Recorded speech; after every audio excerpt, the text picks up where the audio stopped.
Hello students, this is Ram. Welcome to स्टेटेक academy. आज हम करेंगे पार्ट 9 टिकट एल्बम के एनसीईआरटी के क्वेश्चन आंसर्स। और ऐसे आप सभी पार्ट के करना चाहते हैं तो सोचना नहीं, चैनल को सब्सक्राइब जरूर करना, बेल आइकन को भी हिट करना। हमारा एक व्हाट्सएप और एक टेलीग्राम ग्रुप है जिसका लिंक आपको हमारे इस वीडियो के डिस्क्रिप्शन बॉक्स में मिलेगा। वहाँ से आप हमें ज्वाइन कर सकते हैं और जो भी क्लासेस हो रही हैं उन सभी के लिंक्स डिस्क्रिप्शन बॉक्स में है।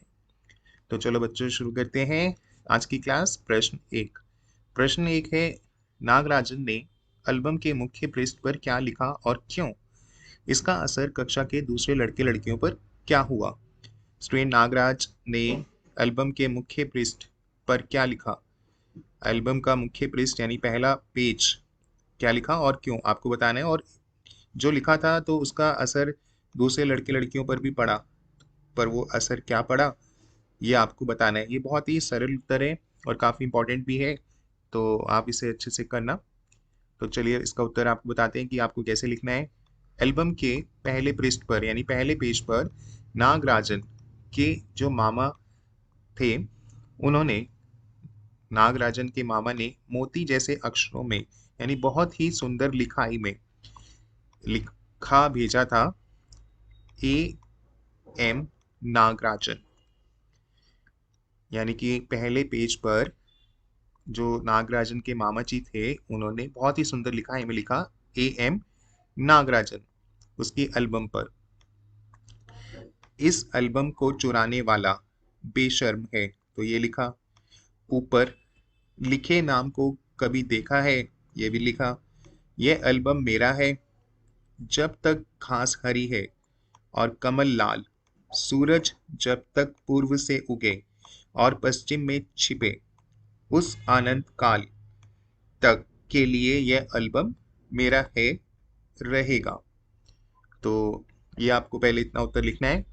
उसके बाद ऐसा करने से इस एल्बम को कोई नहीं चुरा सकेगा, यानी कि इस एल्बम की चोरी कभी नहीं होगी अगर ऐसा उन्होंने इसमें लिखा है। क्योंकि जो भी वो पढ़ेगा तो वो ये समझेगा ही ना कि ये एल्बम तो इसी का है, नागराजन का है। और कब तक है? जब तक सूरज पूरब से निकलेगा, पश्चिम से आएगा, और जब तक घास हरी है, कमल हरे लाल है, और ये मेरा है, मेरा रहेगा, और इसे कोई भी नहीं चुरा पाएगा। और अगर किसी ने इसे चुराया, अगर इस एल्बम को किसी ने चुराया, उसकी चोरी की, तो वह जल्द ही पकड़ा जाएगा। और जो भी ये पढ़ेगा तो उसको तो डर पड़ेगा कि इस एल्बम को चोरी की तो मैं कहीं पकड़ा ना जाऊं।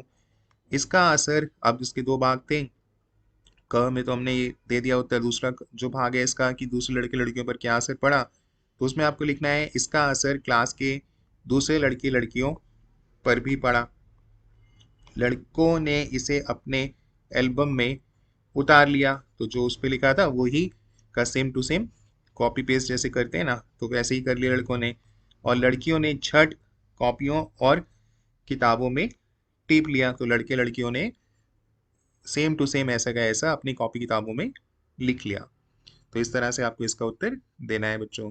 अगला प्रश्न है, नागराजन के एल्बम के हिट हो जाने के बाद राजापा के मन में क्या दशा हुई?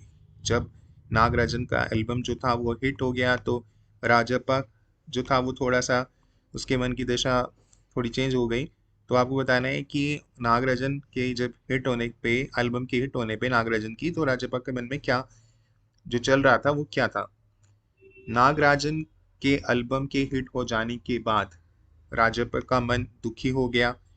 अब उन्होंने देखा कि इसका नागराजन का एल्बम जो है वो तो हिट हो गया, वो काफी दुखी हो गया। और नागराजन के प्रसिद्ध होने के कारण उसके मन में जलन की भावना आ गई। राजापक के मन में जलन की भावना आ गई कि भाई नागराजन का तो एल्बम जो है वो हिट हो गया है।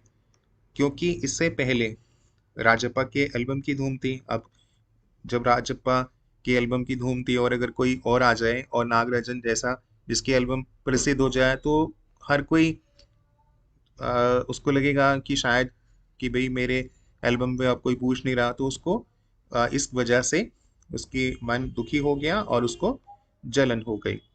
तो ये उत्तर है इसका। और अब आते हैं अगले प्रश्न पे। एल्बम चुराते समय राजप्पा किस मानसिक स्थिति से गुजर रहा था? तो स्टूडेंट, जब उसको दुख हुआ और जलन हुई तो उसने एल्बम चुराने की सोची पर उसकी जो मानसिक स्थिति थी, तो वो थोड़ा आपको उसके बारे में बताना है। एल्बम चुराते समय राजप्पा का मन घबरा रहा था, क्योंकि चोरी कर रहा था वो, तो मन तो घबराएगा ही। उसका पूरा शरीर जल रहा था, जैसे एक चोरी करते समय होता है, हमारा पूरा शरीर जल ऐसे होता है कि जल रहा था। गला जो था वो सूख रहा था, घबरा रहा था, और चेहरा तमतमाने लगा था। ये लिखना है आपको, क्योंकि उसे ये पता था कि वह गलत कर रहा है। अब वो ये तो जानता था कि चोरी करना गलत काम है, पर इस बात को पता होने के बावजूद भी फिर भी वो चोरी कर रहा था। तो चोरी करते समय उसका मन घबरा रहा था, शरीर जल रहा था, चेहरा तमतमाने लग रहा था, गला भी सूख रहा था, और ऐसा करने से वह पकड़ा जाएगा। तो उसको ये बात भी अच्छे से पता थी कि अगर वो चोरी करेगा तो वो पकड़ा जाएगा। और अब आते हैं प्रश्न 4। राजप्पा ने नागराजन का टिकट एल्बम अंगीठी में क्यों डाल दिया? जब राजप्पा ने चोरी की और उसके बाद उसने उसका टिकट एल्बम अंगीठी में डाल दिया था, तो क्यों? वो इसलिए डाल दिया कि राजप्पा को डर था कहीं उसकी चोरी पकड़ी ना जाए, और पता चल जाएगा तो फिर पुलिस जो है कहीं उसे पकड़ के ना ले जाए, तो उसकी चोरी पकड़ी ना जाए, कहीं पुलिस उसे पकड़ कर ना ले जाए। तो इस तरह से आपको इसका उत्तर देना है। अगला प्रश्न है, लेखक ने राजप्पा के टिकट इकट्ठा करने की तुलना मधुमक्खी से क्यों की है? स्टूडेंट, मधुमक्खी जो होती है वो शहद इकट्ठा करती है घूम घूम के फूलों से, काफ़ी मेहनत करती हैं। तो ऐसे ही राजप्पा ने भी क्या से अपनी टिकट्स को इकट्ठा किया था, तो वो भी चक्कर काट काट कर एक एक करके सभी टिकटों को एक एल्बम में इकट्ठा किया, जैसे कि मधुमक्खी करती है। तो इसी कारण लेखक ने जो तुलना की है मधुमक्खियों से राजप्पा की, वो की है, क्योंकि जिस तरह मधुमक्खी धीरे धीरे शहद इकट्ठा करती है, उसी प्रकार राजप्पा ने भी सुबह से शाम तक सभी दोस्तों के घर चक्कर काट काट कर एक एक करके सारी टिकटों को एक एल्बम में इकट्ठा किया, करके रखा। जैसे मधुमक्खी चक्कर काट करके फूलों से शहद इकट्ठा करती है और अपने छत्ते में सारा शहद इकट्ठा करके रखती है, तो ऐसे ही राजप्पा ने क्या किया, दोस्तों के घर चक्कर काटे, एक एक करके एल्बम, एक एक करके टिकट सारी उनके उनसे ली, एक देश के टिकट के बदले दूसरे देश की टिकट, और उसको अपने एल्बम में इकट्ठा करके रखा, जैसे मधुमक्खी छत्ते में शहद इकट्ठा करके रखती है।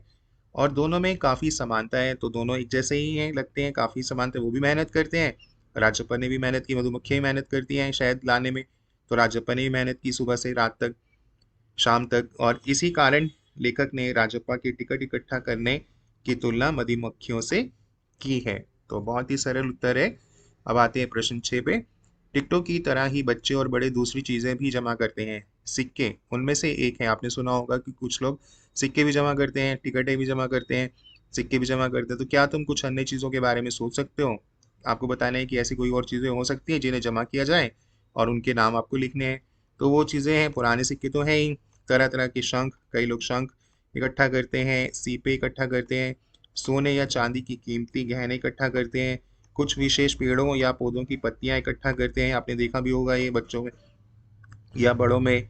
और बड़ों में तो कुछ सोने चांदी की कीमती गहने भी, दूसरे देशों के रुपए के नोट आदि, यानी फॉरेन कंट्री की जो करेंसी है, वो भी इकट्ठा करते हैं, जैसे उसके कॉइन्स हो गए या नोट हो गए, ये सब। तो ये आप दे सकते हैं उत्तर में।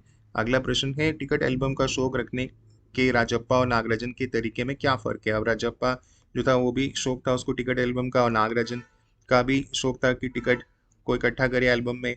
तुम अपने शौक के लिए कौन सा तरीका अपनाओगे, क्या राजप्पा वाला या नागराजन वाला? तो क्या फ़र्क लगता है और आपको, और आप अपने टिकट एल्बम के लिए क्या करोगे इकट्ठा करने के लिए? तो राजप्पा ने टिकट एल्बम में टिकट इकट्ठा करने के लिए काफ़ी परिश्रम किया था।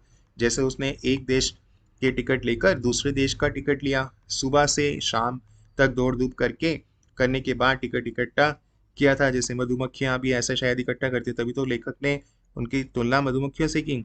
परंतु नागराजन का टिकट एल्बम उसके मामा ने उसके लिए बनाया भिजवा दिया, भाई बिना मेहनत किए उसको मिल गया, उसका टिकट एल्बम बना बनाया मिल गया था। अंततः नागराजन को इसके लिए काफी किसी प्रकार की कोई मेहनत नहीं करनी पड़ी, तो उसको सब कुछ टिकट एल्बम बना बनाया ही मिल गया। और आप आते हैं अगले प्रश्न पे। इकट्ठा किए हुए टिकटों का अलग अलग तरह से वर्गीकरण किया जा सकता है, जैसे देश के आधार पर, और ऐसे और आधार सोचकर लिखो। तो आपको इसमें लिखना है, जैसे देश के आधार पर तो बता दिया, तो रंगों के आधार पर आप इकट्ठा कर सकते हैं, उनको अलग अलग कर सकते हैं, वर्गीकरण को कैटेगराइज कर सकते हैं। छोटे तथा बड़े आकार के आधार पर भी कुछ छोटे टिकट अलग कर दो, बड़े उसको अलग कर दो। उनकी कीमत के आधार पर, उनके मूल्य यानी उनके प्राइस के आधार पर हम अलग अलग कर सकते हैं उनका वर्गीकरण, अलग अलग उनको बांट सकते हैं। और अब आते हैं प्रश्न 9। कई लोग चीजें इकट्ठा कर Guinness book of world record में अपना नाम दर्ज करवाते हैं। इसके पीछे उनकी प्रेरणा क्या होती होगी? सोचो और अपने दोस्तों पर बातचीत करो, दोस्तों से इस पर बातचीत करो। तो स्टूडेंट्स, ये क्वेश्चन है कि कुछ लोगों को आ, ये होता है कि अगर हमारा नाम Guinness book of world record में आ जाए तो पूरी दुनिया हमें जानेगी, और यहीं से यही उनकी प्रेरणा होती है कि शायद इसके पीछे उनकी यही प्रेरणा होती है कि उन्हें प्रसिद्धि मिले, यानी वो फेमस हो जाएं, पूरी दुनिया यानी पूरा संसार उन्हें जाने, क्योंकि Guinness book of world record में नाम आना एक बहुत बड़ी बात है। तो सभी यही सोचते हैं। तो इसका उत्तर आपको इस तरह से देना था जैसे मैंने बताया। निम्नलिखित शब्दों को कहानी में ढूंढकर उनका अर्थ समझाओ और अब स्वयं सोचकर इनसे वाक्य बनाओ। जैसे कुछ शब्द हैं, जैसे खोसना, चमगट, टटोलना, कुड़ना, अगुआ, पुचकारना, खल्ला, हेकड़ी। तो इससे आप इन शब्दों पे आपको कुछ वाक्य बनाने हैं। तो कैसे बनेंगे? खोसना का, तो आप कोई भी वाक्य बनाना इस तरह से आप बना सकते हैं, पर एक एग्जाम्पल मैंने आपको बताया है यहाँ पर। शीला ने अपनी साड़ी का पल्लू खोस लिया। खोस लिया यानी खींच लिया। शीला ने अपनी साड़ी का पल्लू खींच लिया। खींच लिया नहीं लिखना है आपको, यहाँ पे लिखने खोस लिया, तो यहाँ से आएगा खोसना यानी खोस यानी खोसना। नेक्स्ट है जमघट। गंगा नदी के तट पर आज जमघट लगा हुआ था। जमघट यानी बहुत भीड़। तो ये आप वाक्य इसमें बना सकते हैं इस तरह से। ये दोनों और भी बना सकते हैं, जरूरी नहीं है कि यही लिखना है, पर आपको एक एग्जाम्पल दिया है। नेक्स्ट है टटोलना। टटोलना का मतलब होता है कि जैसे कि आप ये वाक्य लिखें, चोरी होने की बात सुनकर सबने अपनी अपनी जेबों को टटोलना शुरू कर दिया। टटोलना यानी देखना शुरू कर दिया।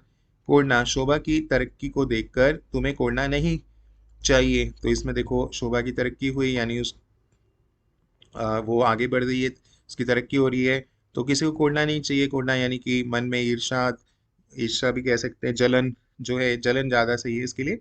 तो जलन नहीं होनी चाहिए। जैसे नागराजन को राजप्पा के राजप्पा को नागराजन की जब एल्बम हिट हो गया तो राजप्पा के मन में क्या हुआ था? वो कुड़ने लग गया था, और इसी कारण उसने चोरी की। जो उसको पता था कि ये चोरी करना गलत है, पर फिर भी कि बाद में उसको पछतावा भी हुआ। और अब आते हैं अगुआ। अगुआ का होता है आगे बढ़ने वाला। राम अपनी कक्षा का अगुआ बनकर चल रहा था, आगे बढ़ने वाला। नेक्स्ट है पुचकारना। हंसमुख और प्यारे बच्चों को देखकर उन्हें पुचकारने का मन करता है, उन्हें प्यार करने का मन करता है। और नेक्स्ट है खलना। वह अपने काम के कारण सबकी आंखों में खलने लगा है। कई बार कुछ लोग काम करते हैं तो अपने काम के कारण सब उन्हें देखते हैं, यानी मतलब उनको पसंद नहीं करते, तो खलने लगते हैं सबकी आंखों में। हेकड़ी। ज्यादा हेकड़ी मत दिखाओ, नहीं तो मुझे क्रोध आ जाएगा। ज्यादा ना गुस्सा मत दिखाओ, अपने एटीट्यूड मत दिखाओ, नहीं तो मुझे क्रोध आ जाएगा। तो इस तरह से आप ये वाक्य बना सकते हैं, और कोई और भी बना सकते हैं। अगला है कहानी से व्यक्तिगत व्यक्तियों या वस्तुओं के लिए प्रयुक्त हुए नहीं अर्थ देने वाले शब्द नकारात्मक विशेषण को छांट कर लिखे और उनका उल्टा अर्थ देने वाले शब्दों को भी लिखो। और इसका उत्तर इस तरह से लेंगे। पहले शर्म है तो उसका उल्टा हो जाएगा बेशर्म टिकट, बेगौर बेगार टिकट। तो ये नकारात्मक विशेषण है। अगला है मशहूर, बदनाम, मान, अपमान, उत्तर, निरुत्तर। और ये थे काफ़ी इंपॉर्टेंट क्वेश्चन आंसर। एनसीईआरटी के क्वेश्चन आंसर तो इंपॉर्टेंट होते ही हैं, और ऐसे आप इस चैप्टर के एमसीक्यूज, एक्स्ट्रा क्वेश्चन शब्दगत करना चाहते हैं, लिंक्स डिस्क्रिप्शन बॉक्स में ही हैं। तो चैनल को ज़रूर सब्सक्राइब करना, बेल आइकन को भी हिट करना, और व्हाट्सएप ग्रुप, टेलीग्राम ग्रुप को भी ज़रूर ज्वाइन करना। Bye bye students and have a good day.